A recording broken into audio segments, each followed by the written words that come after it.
I love to use tarot on my altars, and I thought I'd show you some ideas just in case you want to give it a try too. This is a self-love altar that I've had going for quite a few years now, and I added 2 tarot cards to it. I added the High Priestess and the Empress because these symbols mean a lot to me around self-worth, self-love, self-sovereignty, and they add their energy to the spell, to the altar, and they're a good reminder to me every time I see them.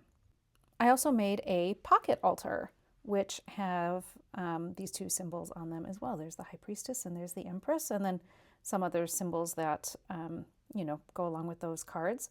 And I can just fold this up and take it with me. I also have an altar dedicated to my card of the year.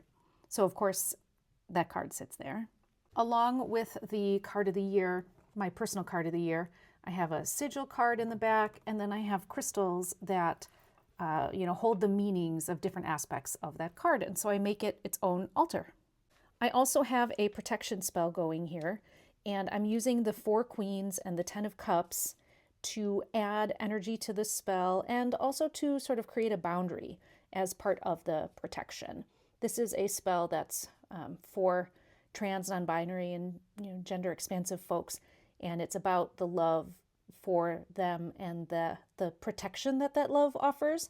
So that's why I chose the Queens, and as well as the 10 of Cups. This is my business spell, and I run this every week, and I have not added a card to it yet, but if I were, I think I would add the 9 of Pentacles. And I'd probably just set it just like that, and then run my spell. Again, it's just another symbol. It's another piece of the puzzle when you build an altar or build a spell. This is my altar to self, and I honestly haven't been working with this one very much, but I like to keep it up anyway.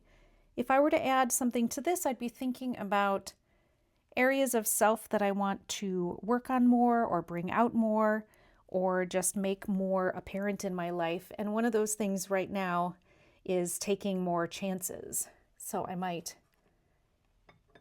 prop that up right there and leave it as sort of an offering, a reminder, a way to build more of that into who I am.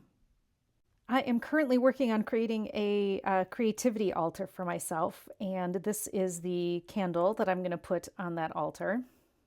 And if I'm talking creativity, I would probably add Queen of Wands. I find this card to just exemplify creativity for me, and I just feel so inspired by this energy.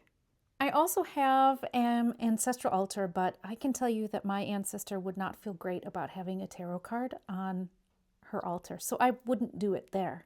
Though it might feel right for me to do something like that, it's not right for her.